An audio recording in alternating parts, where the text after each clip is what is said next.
The Cobweb Christmas by Shirley Climo and illustrated by Joe Laxker. Once upon a Christmas time, long ago in Germany, there lived a little old woman. She was so little she had to climb upon a step stool to reach her feather bed, and so old she couldn't even count all the Christmases she'd seen. The children in her village called her Tante, which means auntie in German. Tante's home was a cottage at the edge of the thick fir forest. The cottage had but one room, one door, and one window, and no upstairs at all. It suited the old woman, for there was room enough inside the walls to keep her canary for singing, a cat for purring, and a dog to doze beside the fire. Squeezed up against the cottage was the barn. The barn was a bit bigger, and in it Tante kept a donkey for riding, a cow and a goat for milk and cheese. She had a noisy rooster as well that would crow her out of bed each morning, and a speckled hen to lay an egg for her breakfast. With so many animals about, the tiny cottage wasn't tiny, but Tante didn't fuss over a few feathers or a little fur or a spider web or two. Except once a year, when the days got short and the nights grew long, the old woman would nod her head and say, "It is time for Christmas." Then she'd shake the quilts and wash the windows and scour the soot from the kettle. She'd scrub the floor on her hands and knees, and she'd tiptoe up to the step stool to sweep the cobwebs from the ceiling. This Christmas was just as always. "Wake up!" said Tante, snapping her fingers. The dog stopped dreaming and dashed off to dig for bones beneath the bushes. "Scat!"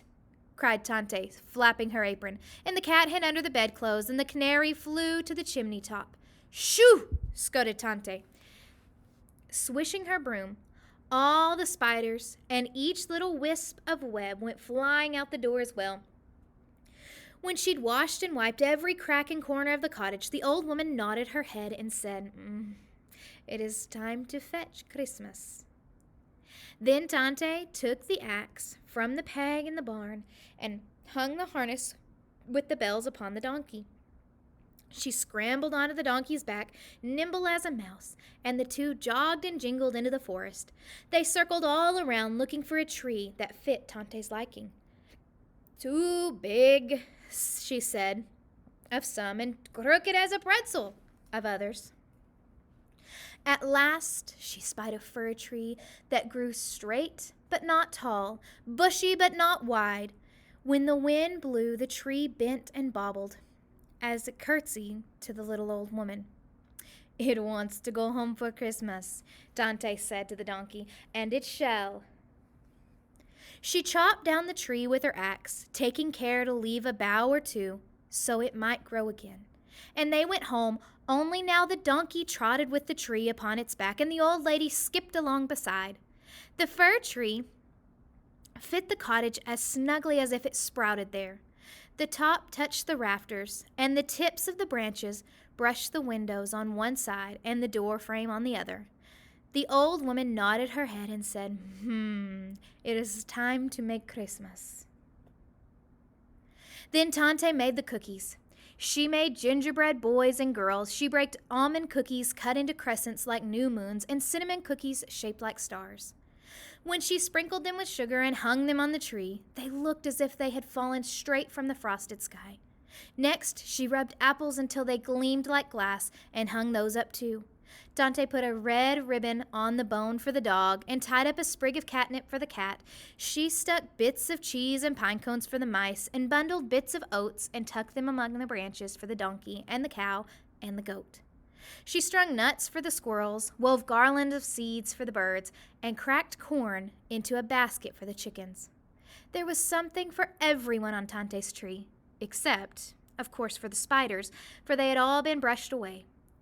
When she was done, the old woman nodded her head and said, "Time to share Christmas." Tante invited the children of the village to come to see her tree, as they did every year. "Tante," the children cried, "this is the most wonderful tree in the world." When the children had nibbled the apples and sampled the cookies, they went home to their beds to wait for Christkindl. Christkindl was the spirit who went from house to house on Christmas Eve and slipped presents into the toes of their shoes. The old woman invited the animals to come and share Christmas. The dog and the cat and the canary and the chickens and some small, shy, wild creatures crowded into the cottage. The donkey and the cow and the goat perched on the window and steamed the pane with their warm breath. To each and every visitor, Tante gave a gift. But no one could give Tante what she really wanted. All of her life, that little woman had heard stories about marvelous happenings on Christmas Eve. Cocks would crow at midnight, bees would hum a carol, animals might speak aloud. More than anything else, Tante wanted some Christmas magic that was not of her own making. So the old woman sat down in her rocking chair. Now it is time to wait for Christmas. She nodded and nodded and nodded her head. Tante was tired from cleaning and chopping and cooking, and she fell fast asleep. The rooster crowed when the clock struck 12. Tante wasn't listening. She didn't hear if the donkeys whispered in the cow's ear or to see if the dog danced with jigs with the cats. The old woman snored in her chair, just as always. She never heard the rusty, squeaky voices calling out to her door, "Let us in." Someone else heard. Chriskindall was passing the cottage on his way to take the toys to the village children. He listened. He looked and saw hundreds of spiders sitting on Tante's doorstep. "We've never had a Christmas," said the biggest spider. "We're always swept away. Please, Chriskindall, may we peek at Tante's tree?" So Chriskindall opened the cottage door a crack, just wide enough to let the starlight in. For what harm could come from looking? And he let the spiders in as well. Huge spiders, tiny spiders, smooth spiders, hairy spiders, spotted spiders, striped spiders, brown and black and yellow spiders, and the palest kind of see-through spiders came, creeping, crawling, sneaking softly, scurrying hurriedly, quickly, lightly, zigging and zagging, weaving and wobbling into the old woman's cottage. The curious spiders crept closer and closer to the tree. 1, 2, 3 skittered up the trunk, and the other spiders followed the leaders.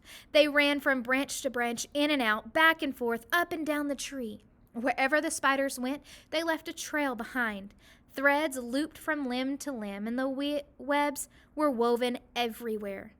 Now the spiders weren't curious any longer. They had seen Christmas. They felt Christmas and every twig on the tree, so they scuttled away.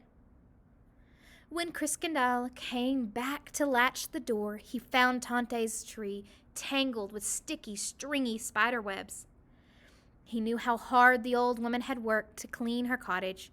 He understood how dismayed she'd be on Christmas morning. But he didn't blame the busy spiders. Indeed, he changed their cobwebs into a gift for Tante. Chriskindall touched the spokes of each web with his finger. Then he twisted the strands into turned shiny gold. The dangling threads sparkled like silver. Now the old woman's Christmas tree was truly the most wonderful tree in the world. The rooster woke Tante in the morning. "What is this?" cried Tante. She rubbed her eyes and blinked at the glittering tree. "Something marvelous has happened." Tante was puzzled as well as pleased. So she climbed onto a stool to see better how such magic was spun. At the tip-top of the tree, one teeny tiny spider, unnoticed by Chriskindall, was finishing its web. "Now I know why this Christmas is not like any other," said Tante. The old woman knew, too, that such miracles come but once. So each Christmas time thereafter, she did not so carefully clean, but left a few webs in the rafters so that the spiders might share Christmas. And every year after, she hung the cookies and the apples and the garlands on her tree. The little old woman would nod her head and say, "Time for Christmas magic." Then Tante would weave tinsel among the branches until the tree sparkled with strings of gold and silver, just as her tree did once on the cobwebbed Christmas. Just as Christmas trees do today.